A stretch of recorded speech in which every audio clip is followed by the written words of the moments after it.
अब त हामी भन्नु पर्यो 4 जना छौं अहिले। हामीले हर चीज हाम्रो लिमिटेसन टेन्युर हाम्रो 6 मन्थ मात्र हो।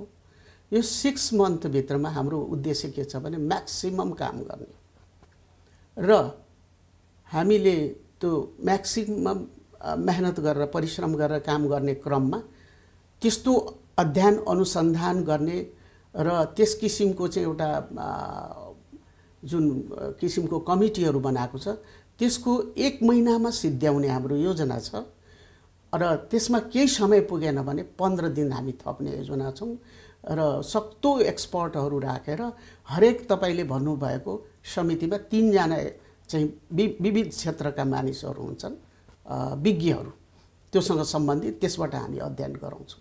त्यसको मतलब 3 जनाको सदस्य बन्छ अधिकतमसम्म 45 दिनको मात्रै हुन्छ त्यो आयोगले त्यो भित्र उसले छानबिन गरेर बुझाउनु पर्यो प्रतिवेदन।